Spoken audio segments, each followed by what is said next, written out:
welcome for the keynote speech at this conference, which is a very unusual conference again. And it's been our wish to have our keynote speaker live in Perm, to be able to have a lot of contact and communication and chats with him. Unfortunately, it didn't work now, but I hope we will organize a replacement event in Perm, and we'll still host Stefan in Perm. So Stefan Tраутманна, a very good friend and a very good researcher in behavioral finance, professor of finance at Heidelberg University.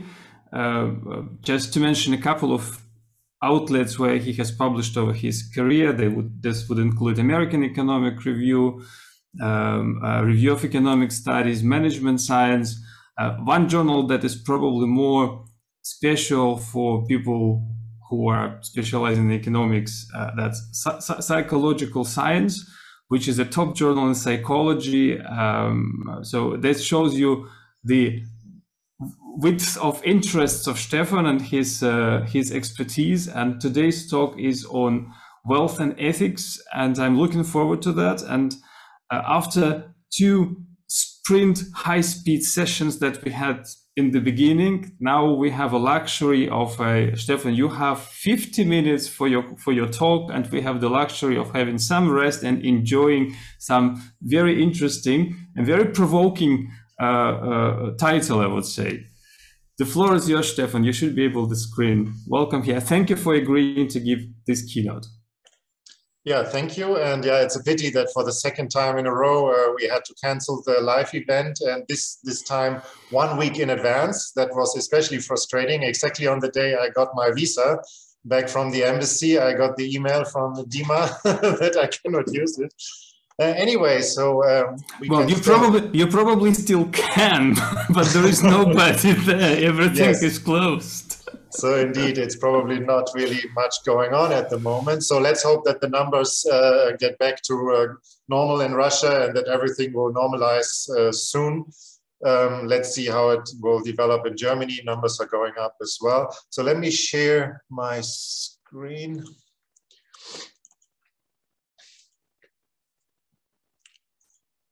So in the best case, you should be able to see my slides now. Yes, the title has changed. Yeah, I changed the title, but the topic is the same. So it's basically on the next screen. You will see the title. Yeah. So we have 50 minutes. So for me, it's okay if you have questions or comments in between. So you can raise your hand in the Zoom, and then I can stop quickly and have your questions. So that should be okay. So this is joint work with Shirley Wang from Renmin, Jie Wang, Shandong, Yilong Xu. He was in Heidelberg until recently and just moved in September to Utrecht in the Netherlands. And you see here, I still, I didn't change this to online. So yeah, so let's start. So this is in German, don't worry. So this is an article that was on the cover of one of the main German newspapers, Süddeutsche Zeitung. So that's one of the main three outlets. And the article discusses how wealthy and not so wealthy people behave and how generous they are. And the article concludes the unemployed tip more generously, and the unemployed and student than the rich. So the rich are stingy. So that is a bit weird. If you think, okay, I go to a restaurant and I tip less than an unemployed person as a professor, right? So I sent an email to the author of the article, whether he can give me the source for this, the basis for this claim, right? And whether he means in absolute or relative terms. So in relative terms, I can imagine, right? So I should give quite a bit more than maybe an unemployed person or student. So, and then after a couple of days came an email, yeah, thanks for your email. I double checked, and indeed, it's not correct. Right, so it's not correct. So that's a bit that's interesting, right? So that was on the cover page of a widely read newspaper. So if some people who are not studying this and working on this, they just accept this, right? So they just read this and they accept, okay, the wealthy are stingier, they give less, they tip less than unemployed or students, right? So that is a little bit surprising. So there is actually quite some literature, and Dima mentioned work in psychology, especially in psychology. in the last 10 years that basically showed exactly this, or aimed to demonstrate exactly this, that the wealthy, the rich, the high SES people are stingy, nasty, dishonest. So here's an example with this car. So there was a famous study where basically the authors showed that, so there is this pedestrian crossing here, and you should stop, obviously, if there's someone willing to cross, but that the nicer your car, the less likely you are to stop. Like this BMW here, you're less likely to stop than with a cheaper car. So this published in top PNS, right, top international journals. So another one, so I took these pictures here of these pencils. So these guys basically showed that if you prime your students, right, so you do this, Higher School of Economics is the top school in Russia if you want to study economics. So they feel high class, or very, very top, right? So, or you tell them, oh, we are just a mediocre place, but welcome, welcome.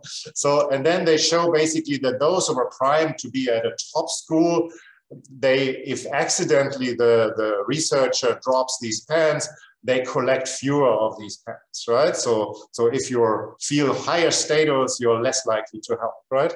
So, okay, it's a bit unclear. So that was a couple of years ago, and some people try to replicate this. It's not so clear that this replicates, especially this one doesn't seem to replicate.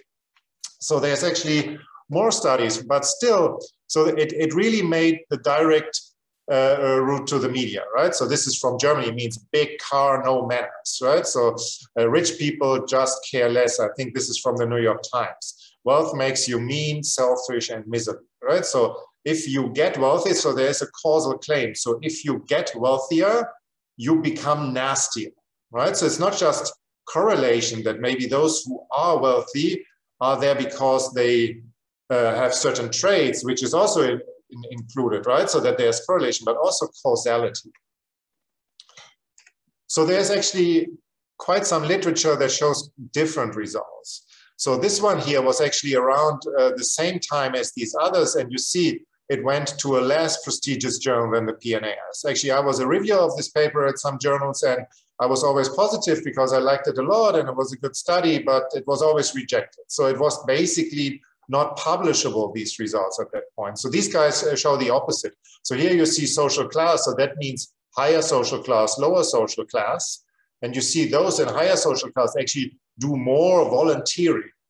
Those in higher social class, they give quite a bit, right? So we can discuss whether they give enough, so we will discuss more, but they actually give quite a bit in donations. So here's a study that I did with some people from Innsbruck, where we also prime people, and then they have an honesty task, and we also have their real status. So the higher the bar, the more likely you are to cheat. And you see here that in the first study, those who are primed rich and are rich, so they actually are less likely to cheat. So the opposite, right? So in the second study, we don't find much variation. And this is, I think, the general thing, that mostly you don't find differences. But if you find difference, they point to the opposite direction, meaning those who are wealthier typically behave more generously and more social and more honest. So that's what we find here. So this is a study with German hospitals. So here you see, these are doctors, these are nurses, and these are nurses in training. So very high income, medium income, low income. So this is dictator giving. So the higher the income, the more they give, right? So again, so that's very different to what we have seen before, that supposedly, oops, wrong direction. Supposedly, those who have higher status are less helpful, less generous, right? So there was a question? No? Okay. So the question obviously is then whether, if the high status people are more generous, whether they are generous enough, right? So for instance, think about these doctors here. So they earn much more, right? So they earn much more than the nurses or the nurses in training.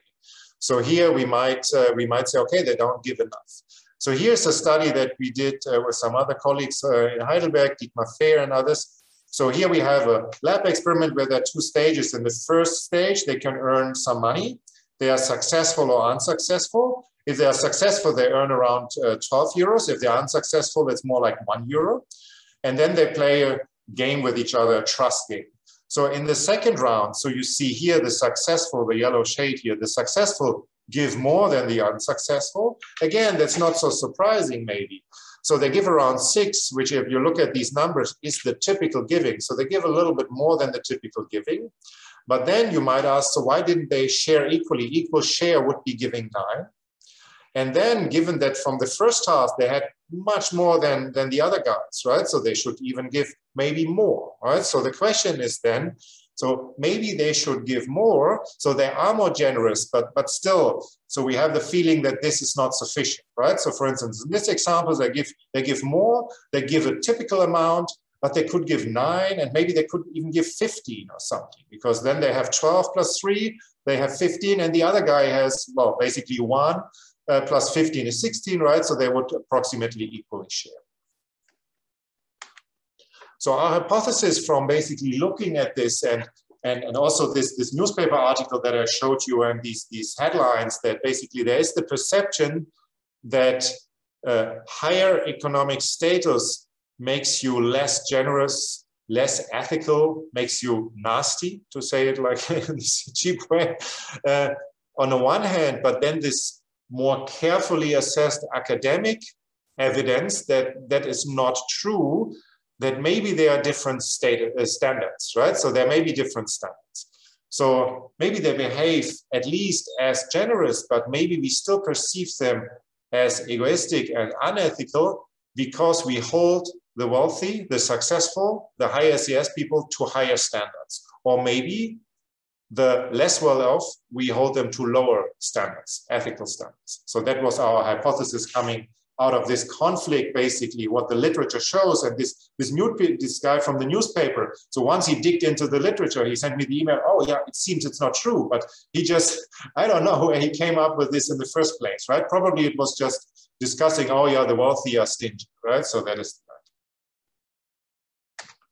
So I have 3 studies and I have to check a little bit how we are with time. So I will maybe skip a little bit in the second study and discuss mostly the first and the third study.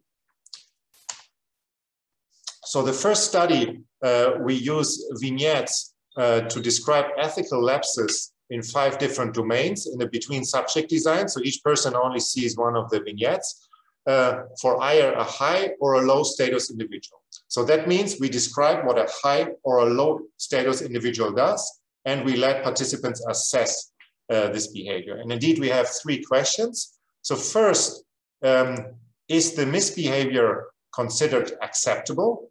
Right, so the question, so they only see the high or the low SES guy, but we accept how acceptable is. Question? No? So the first is whether there are higher standards.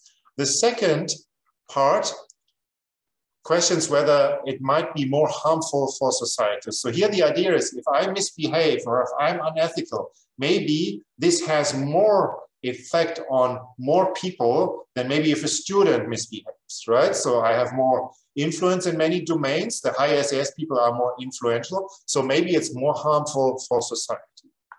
And the third question is whether it's maybe more diagnostic for general ethical behavior. So if you see me misbehave, maybe that tells you something in general about what I do in other domains also, while for a lower SES person, that is not true. So that would be, for instance, fewer external constraints for the rich, right? But there might also be internal factors, obviously, right? So both things might be possible. So we have 2 identical surveys, one on MTurk, which is a US sample of participants, and then in China we have the Shandong General Social Survey, and then translated and using yuan instead of US dollars. So we also distinguish between high and low status respondents. So this is the participants, and they report their relative standing, right? So we can see whether the person participating is of higher or lower social status here. So we will also distinguish between these 2. So let me just give you some examples of these scenarios. So one scenario was the following, right? So we have the following settings. So there's a low-skilled worker or a successful businessman. This is the low and the high SES. So this is between subject.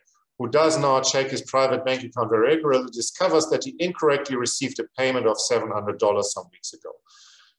Given the transaction had not yet been discovered or reversed, he decides not to report the payment, hoping that it may not be discovered, right? So we can all imagine what we would do, right? So the question now is, we are subject to assess whether this not reporting is unethical or harmful for society and how diagnostic for other behaviors of this person. So here's the example another example for welfare or tax fraud. So we use welfare fraud for the low-skilled guy and tax fraud for the high SES guy.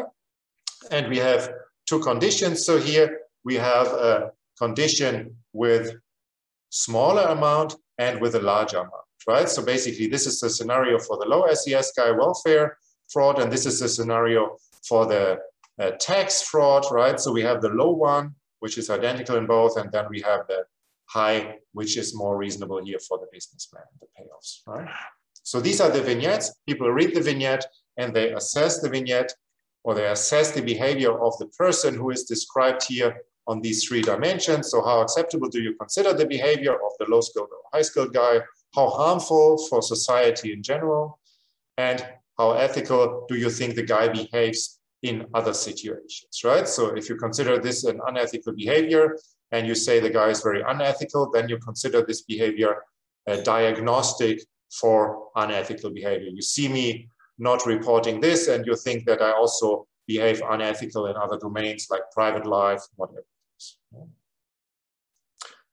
Clear the setup? Or are there any questions on this vignette approach? Will you tell us also what do you know about people who take part in this experiment? Can you divide them into low-skilled and successful businessmen as well? Well, so not as detailed, but that's what I say here, right? So we can distinguish because they have a in the survey we have a self-reported question, right? So they report, they put themselves relative to others, right? So it's self-reported. It's not, we don't have access like in administrative data. Even in the Shandong survey, although it's basically a panel, right? A standing panel, it's self-reported. Okay, looking forward to that. Yeah. So we will distinguish by these different groups. Let me just, okay, so let's look at the results of this. So that looks quite a bit, but just I will guide you through these numbers. So the first one here is the acceptability. The second panel is the harmfulness, and the third one is the diagnosticity. So we have here the different scenarios, and here we have the overall effect. So let's first focus on the overall effect where we aggregate these things. So we have here all data, and this is what Dima was just asking, the respondent with high family income and the respondent with low family income, right? So we always distinguish between these two. First, look at all data, basically everybody. So we see here that, and here's the distinction between the two scenarios. Basically the same scenario, bank, for instance, for the high status guy who misbehaves and the low status guy who misbehaves. We see here that the misbehavior of the low SES guy individual is more acceptable. So a larger number is more acceptable. It's not very acceptable. These are low numbers, right? But still more acceptable. If we look at harmfulness, we see it's considered more harmful for the high SES guy. And it is also considered more diagnostic. Remember, this question was how unethical in other situations. So lower number means quite unethical in another domain. So overall, we see here that the same misbehavior is more acceptable, less societal harmful, and less diagnostic for the low SES guys, as people tell us here in the US. So this is predominantly driven by finance context and by the low SES respondents. So if we look at these lines here, this is always the low family income respondent, right? So, and we see here that the main difference, I mean, we saw the overall differences here, but the main difference is obtained for the three financial domains. Or maybe I should mention in more detail. So these ones were the ones I show you. We have another one where you basically use the emergency lane to be a little bit faster on the highway when there's congestion, right? And this is endangered animals, which in China is a big issue, but also in other places that basically you import endangered animals, which is not allowed, right? So if you bring them to the country, that's illegal. And we see that mostly in the finance domains, there's the differences occurring, and especially for the low family income guys. So those respondents who are of lower social status, self-perceived social status, they are more generous or generous in the sense they find it more acceptable if the low SES scenario guy here misbehaves. So what is also interesting, if we look here again at the high family income respondents, low family income respondents, then there is no general shift. So overall, they are pretty similar. So if you look here at the high income respondents, so they don't distinguish between the two scenarios. Remember, it's all between subjects, right? So they don't distinguish between the two scenarios, but on average, they are similar than the low income respondents, but the low income respondents really have this bias toward finding the low SES guy behavior more acceptable, less harmful, and less diagnostic of other things, right? So let's next go to the Chinese sample here. So basically this is the same. So we did it in China. So we have a smaller sample, right? So given that we have quite a few cells, in each cell we have fewer observations. So that explains some of the significance levels. But if you look here again at the overall behavior, there's pretty much the same pattern, right? So we see here the behavior of the low SES guys is more acceptable, and especially driven again by the low income respondents. It's considered less harmful. We don't find differences here for the diagnosticity, interestingly, in China, but otherwise it's the same pattern, right? So here we have again the situation. It's also driven mostly by these financial domains. So the difference is, although we can imagine that these topics are treated quite differently in China and the US, overall the pattern is very similar. What is interesting is if you look at these numbers, and then if you look at the US data, that in general, it seems that this misbehavior is more acceptable. So the level is higher here in the US compared to China. So the Chinese participants here are a little bit stricter. But we have to be a bit careful because obviously these level differences might also be that you are used to answer these Likert scale in a different way or something, but the general pattern emerges in this context just as in the US. Let me just look how I'm in time, okay. So first study discussion. So we see here that the high SES guys are held to higher standards, especially by the less well-off, right? Or we might say that indeed the low SES guys are held to lower standards in the financial context here, right? So for the emergency lane and endangered animals, it's very similar. So in this case, there's not much of a difference, but it's more acceptable for the bank and the fraud conditions here. So it seems that basically the high status individuals are held to a sort of ethical gold standard, right? So in some conditions, so there is some standard, you should not behave like this. The high SES guys are always held to this standard, but the low SES guys are sometimes not held to this standard. So we relax the standard a little bit for the low SES guys, right?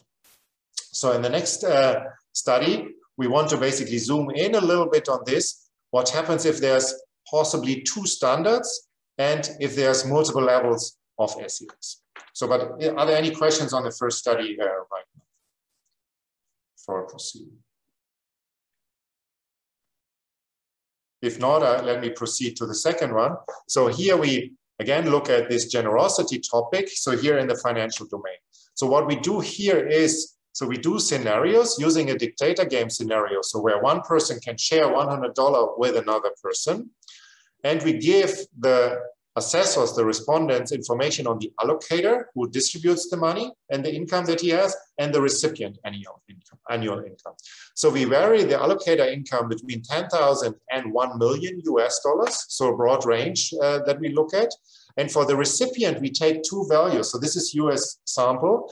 So we take 40,000, which would be typical income of someone with high school degree only, and 80,000, which is more with a higher degree like a master's degree. So we have a guy who's less well off and a guy who's more well off. And then we asked respondents what transfer of the 100 from the allocator to the recipients they consider appropriate. So basically, this is the normative judgment, right? So how much should the guy give to the other guy? So that is the question. We have control questions before they answer, especially we ask them the income levels to make sure that they also digested all this information. And we have quite a few conditions here, again, between subject, everything. So here, this graph basically shows what we find. So this is the average appropriate transfer in each condition. The dotted line is the 40K and corresponds to this line. So if the allocator income varies, this is the allocator income, and the recipient income is 40,000, then we are in the dotted line world. If the recipient has the 80,000 income, that is basically this one, then we are in the dark line here. So what happens? Well, first we see that this one is increasing with the income of the allocators. So we have higher demand on allocators with higher income.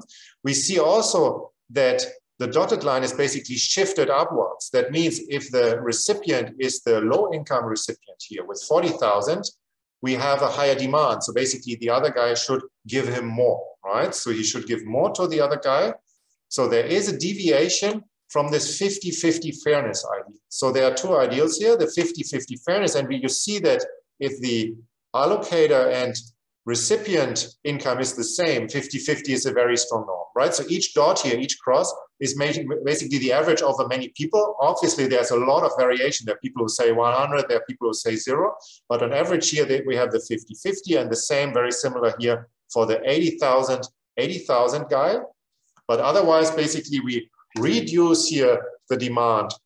For instance, in this part here, if you have less than the other guy, it's okay to give less, right? If you have more, you should give more.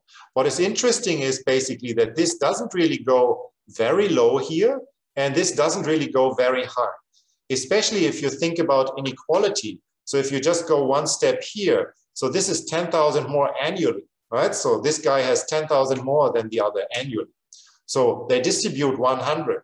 So it sounds pretty reasonable to basically simply give it all to the other guy, right? So that would, if you consider inequality, I have 10,000 euros more per year than you. Why shouldn't I give it all to you? Well, because it seems there's still this fairness norm that 50-50 is very strong, even if there are income differences. So this is what I just said, right? So it seems that if you really consider inequality, for instance, at the 80,000 case, you should give it all if you have more. And you should give it all to the other guy if you have less, and you can keep it all otherwise, right? So that's the idea. So here what we do is we look at, so these guys also entered an explanation for what they do in an open text box. So we looked at whether they mention something like inequality or rather something like fairness. Obviously, that's always very difficult with these open boxes, but still, when we code them as one or the other, what we see is this is guys with inequality concerns, and we see here this very steep slope, indeed going up to almost 100% for the very wealthy allocators. And this is the guys who basically mentioned fairness, and we see that here in this case, it's pretty flat. So if you think 50-50 is just the fairness norm here, it doesn't really matter whether the other guy has so much more, right? So here we have this difference, and it seems that the higher demand here is driven by those who care about the inequality. So again, to summarize here, we have a higher standard for the high SES individuals. So the inequality norm seems to trump here the 50-50 fairness norm, at least for quite a few subjects, so that overall there is this slope, right? But there's a relatively smooth increase in the generosity demand. But remember, this is a between subject design. Obviously, if you put like two of these scenarios next to each other, it becomes very clear that this guy has more compared to the other condition. And then I guess this would be a little bit more pronounced, right? So this is all just snapshot. So in study 1 and 2, so even if both the high and the low SES guys behaved equally, high SES would be perceived as less ethical and less generous. So if you go back here, for instance, to this example, right? So if we look at a person here who is just basically, so two guys who just do the same. For instance, they give 50-50. So imagine there's someone who gives 50-50, but we have a wealthy guy, but we expect him to give more. So if he gives 50-50, we find him stingy.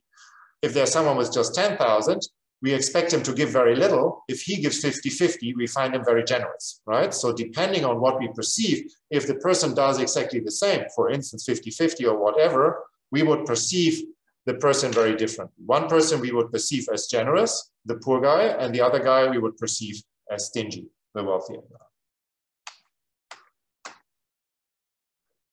So this is basically the difference in the normative expectations. And our idea was that basically the normative expectations that we have, so this noblesse oblige, right? So basically we have higher demands on the successful, on the high SES guys. So even if they do the same, they look stingy to us, right? So that is the example in this newspaper, right? So even if they do the same, we perceive them as less generous.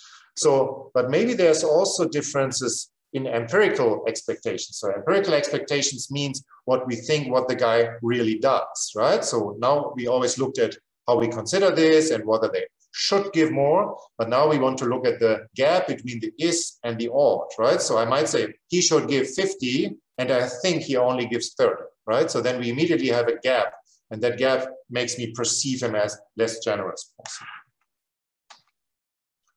So this is what we want to look at in the third study.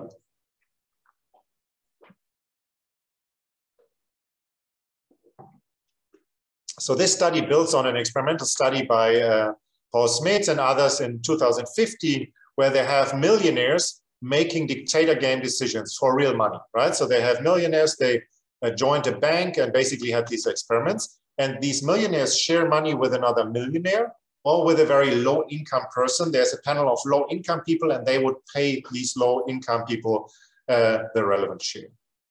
So we asked respondents for their normative expectations, what the millionaire ought to do, and empirical expectation, what they think the millionaire is doing in a between subjects design. And then also for the two cases where the recipient is also a millionaire from the same sample or someone from the low income sample. We have a two-step measure. Here we inform participants about typical dictator game giving of about 28% of the pie. So of the 100, they would give about 28. So this is driven, this is coming from this survey by Christoph Engel from Max Planck Institute. And then, so we asked them whether the millionaire should give more or less. And then conditional on this, we asked them how much they should give direct entry. Because we have the direct entry, it might be very noisy. So we first wanted to see the directional effect and then the direct entry. So we do this on a US actor example again. So we basically, you don't have to read all this text here. So, but basically this is the scenario, right? So we describe them the other study. They see that they have to share 100. They see, they get information about the millionaire or about the other person being much less well off with less than 12,500 euros per year. So this is Dutch data that they have. So that would be relatively low income. And then we have the two conditions, whether they basically what they think the other guy is basically what the millionaire is doing and what they think is appropriate to do in this situation, right? So, yes, Christian? Was not Christian. Okay. So let me go to the results. So here's the results. So we see here the share of respondents who say the offer should be larger than 28. And here we see the actual offers. So what we see here, we have the normative expectations and the empirical. Remember, this is between subject, different people, right? But same pool. And here again, normative and empirical. So here the rich partner means the millionaire plays with another millionaire, and poor partner means the millionaire plays with a poor guy. So we see here that especially for the poor partner, we see a gap here. So people think the guy should give more, right? So 88% say he should give more than the typical giving. For empirical, they only think that about 70% give more than the actual. If you look at the actual amounts in euros, they say they should give about 50, right? But they think they give about 40, right? So there's the gap. Basically both in the percentage and in the actual numbers, right? So there are expecting here them to give more. They think they don't give more, right? So there is another thing here, so which is true behavior. So from this study, we also know the true behavior of the millionaires in this condition. So if you look at the true behavior, we see here that actually the true behavior is much higher, right? So in all these conditions, right? So for the rich partner, for the poor partner, and in absolute numbers, for both of these conditions, for rich partner, basically they share 50-50. For a poor partner, we see that they give about 70% of the pie on average, right? So obviously there are people that give everything and people who give very little, but on average they give 70%. Remember, so participants basically expected them to give 40. They ought to give 50, ought to give 50. They expected them is to give 40, but they truly give 70. Dima, you have a question? Yeah, I just wanted to clarify, I probably missed the point. When you say true decisions, do you mean you take real millionaires and ask them this question? Yeah, so yes, so this is what I said. So we built on this study. That was in the beginning, that's why I missed the point by the end. Yeah, so that's important, right? So these guys do the experiments. These are millionaires from basically clients of a Dutch bank. They ran the experiments with them.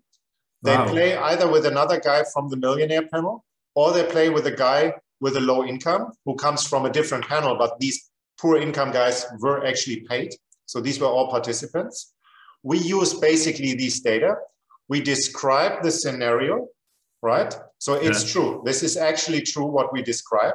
And then we ask people, what do you think these millionaires did? That's the empirical expectation. And the other thing is, what do you think the guys should have done, right? So that's the ought. And that's what we basically have here. Normative is what you think they should have done. Yeah. Empirical is what you think they have done. And true is what they really did, right? That's fantastic. Yeah. So here's the thing. So that's what I just mentioned, right? So there is the gap between the normative and empirical, and there is the gap between the normative and the true, right? So that was what I was starting from, right? So we think, okay, the millionaires are probably stingy. We have this negative ideas. I mean, this newspaper article on the first slide. So this is not a tabloid, right? So this is not like a newspaper who pushes against the wealthy or Bild Zeitung, you know, whatever these tabloids. This is one of the top quality newspapers in Germany, right? Süddeutsche Zeitung, like Fazit, right? So basically they still have this idea, oh, these guys are stingy, are nasty, they are not generous, whatever. They don't tip, right? So, but here you see exactly this gap. So these guys actually give quite a bit. I think they give very little. So in this case, there's even a gap here, but we have to be a little bit careful. So obviously this probably depends a little bit on our setup, where we first tell you 28, we anchor you on 28, right? So if we look at the next slide, we see here these three things. So the gray is what they actually did. And we see that many of the millionaires, when they play against the low or with a low income guy, they simply give the whole pie, right? So half of them simply give it all. That's what I said before, give it all. The blue is the empirical expectation. Nobody believes them to do so, right? Nobody believes that they give it all, although half of them give it all. And the orange bar is the normative. About 15% think they should give it all, right? So we see that basically here there is this strong gap regarding this fairness norm. So we see here that the 50-50 seems still be very strong, even if we have millionaires playing with very poor guys, right? But in this study, do you also have a classification of your respondents into high class and low class? Who exactly? Yeah, so I think we have it. So I would have to have a look. So I don't think, no, we don't have it here for the participants. Yeah, I think we have relatively small sample sizes then for the different groups, right? So because these are all different cells here, it's all between subject here. Because it would be very instructive to see which cohort actually thinks that the millionaires don't give. Because yes, so let me just take a note on this. That would link it to your first study, the first study that you've reported. Yes, so in the first one, indeed, we looked at it. Yeah, so that was mostly driven by the low income guys. Let me just look at the second one. No, for the second one, indeed, we we didn't distinguish here. So I guess we have the data, but here we looked at these different fairness norms, right? So we were interested in these different fairness norms. And here we were more generally interested in these gaps between the two conditions. So the problem here is obviously what we don't have here, what we have in the other one. There is simply in this study by Smits, there is no condition where the poor guy can share with the rich guy. Right, so it's simply the setup. They're only millionaires. Yeah. So in our second study, we have this condition, which is basically these guys here, a relatively poor guy who possibly shares with a guy who earns 80,000, has a master degree. Right, so this is not in the other condition because we simply use this original study and ask expectations about this study. But your second study is more about actual decisions, and the first and the third study are about the perception of the rich cohort. And well, the second one is also normative. So what is appropriate? It's not empirical expectation. Remember, this is all true. So how much is appropriate? How much should they give? The first and the second are about the normative expectations, and the empirical expectations come only in the third study, right? So that is basically all. Yeah. I'll stop with questions. You have 9 more minutes. Yeah. So that's fine. I'm pretty much through. So indeed. But it's a good clarification. So the first one is basically on ethical assessment. How ethical is this? The second one is on how much all these guys give to the other guy. The normative expectations. And in the third one, we add the empirical expectation. So if you just think about how much do wealthy people tip, right? So a reader of the newspaper, how much do I think these guys tip? Or maybe 150, right? But I think they should give €5. I think they only give 150, then I think they are stingy, right? So, and it seems that my perception are not even close to the true behavior. I don't know this about the tipping, but it seems that the journalist digged a little bit into the data and he found that this claim is actually wrong, even if you look at true data, right? And I showed you some examples of the donations. So there's quite a few studies that actually show that the high income donate more. Then it's more difficult to interpret because there's also tax issues. But still, the claim that they give less is certainly wrong, right? So that's clear. Okay. So in the third study, we find that indeed the high SAS are held to higher standards, again, the normative question, and are not expected to live up to these high standards, right? So we have high demands and we believe that they are not living up to them. In fact, they are more generous, which basically fits with the total picture that we have drawn from the literature beforehand. So conclusion, right? So people hold high status individuals to higher ethical standards than low status individuals. At the same time, they seem to believe that these people do not live up to it. The media accounts of misbehavior of the rich easily play with these patterns, right? So similar behaviors are judged more harshly for the rich. The rich have different, so that's a paper that we had with Gijs van der Keulen and Richard Zickhauser in 2013. So a wealthy person has different ways to be unethical than a poorer person. So here we had in the first one, the welfare fraud and the tax fraud, right? So a poor person will probably not commit tax fraud. But if you commit tax fraud, you will be in the newspaper like Uli Hoeneß, right? So the famous Bayern München president, right? So that is easily on the headlines, right? So the other things are not so observable maybe also, right? So a negative examples like this, what I just gave, the Bayern München president evading taxes, confirm the wrong expectations maybe about the typical high status individual, right? Which might be a professor, or which might be an entrepreneur in a mid-sized company, right? So this guy, so he's wealthy, right? So this guy is wealthy, but he may not be misbehaved. In fact. So what are the implications? We can discuss this, but maybe this is also interesting if we think about the universities we teach and higher school of economics, right? So we train students, and these students will end up in more prestigious positions, will have higher status academically, will have higher status in terms of income in the future than the average person, right? We had the labor session this morning in the other stream. So that was discussed, right? So these students go to influential positions. So after the financial crisis, I think things like business ethics and something was added to curricula. If we see these results, right? So we have to make our students aware that if they go out of our classes, right? So and become basically high SES people after a couple of years. We just see them as students, but 10 years on, they're in leading positions in our society, and they have to be aware that they will be held to higher standards. So simply behaving okay is not okay, right? So the standard is simply higher. So that might be tough, but that's how it is. And if they do not behave according to these even higher standards, right? If they just give as usual, that's not perceived as enough and might be bad for society and for societal cohesion and so on. So let me just finish in time here. Well, I skipped this one. So this is from the first Spider-Man cartoon in '63. So I think it's available online. You know, Spider-Man has these superpowers, but he didn't want to catch this one bad guy. In the following, the bad guy murdered Spider-Man's uncle. And then Spider-Man realized that with great power, there must be great responsibility. And this is probably the conclusion that we can draw. Thank you.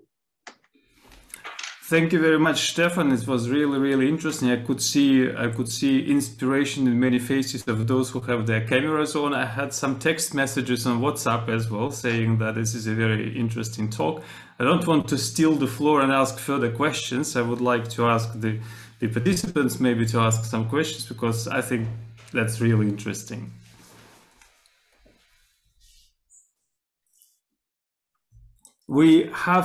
I would say we have about 5 minutes for questions, because we can stay longer in this room and ask further questions, but well, some participants will have to move to stream B, because yeah, the break is only 10 minutes then later. So is there anybody who wants to ask further questions? I can't see any hands. So maybe I can ask a question. So we ran this study with a Chinese colleague. So obviously a very interesting discussion point in Perm would have been to discuss whether there are cultural differences. So how would these things maybe play out if we just do the same thing in the Russian Federation, right? So because there is obviously a case for these ethical judgments and judgments about inequality and all these things to differ a lot between different societies, right? It would be an interesting question. We could think of running an experiment like this on Russian participants, but if the underlying mechanisms are fundamentally equal across countries, then I would anticipate the result would be the same. So my gut feeling would tell me we would have roughly the same result. Maybe the numbers, the level will differ, but we would have roughly the same, because when you were presenting, I was thinking from the perspective of, well, this is not exactly the expectations literature, but the idea of having expectation based on something that you observe and based on something that you observe less frequently is roughly the same. So when we ask people about inflation, they have better understanding of prices because they observe prices in the shop. But if you ask people about interest rates, they cannot predict them equally because they only maybe face interest rate once or twice in their life when we apply for a mortgage. So it's sort of a similar story. You don't really observe many rich people in your life if you belong to the lower cohort. And when you observe them from the media, and the media reports you exactly the outliers. That's what you mentioned. And that leads us also to the question of how the media shapes the expectations. So maybe it has been shaped this way. But I wanted to ask you, you mentioned Süddeutsche Zeitung, FAZ, and on the other hand, there is the other side of the spectrum, the Bild Zeitung and other lower class, I would say, media.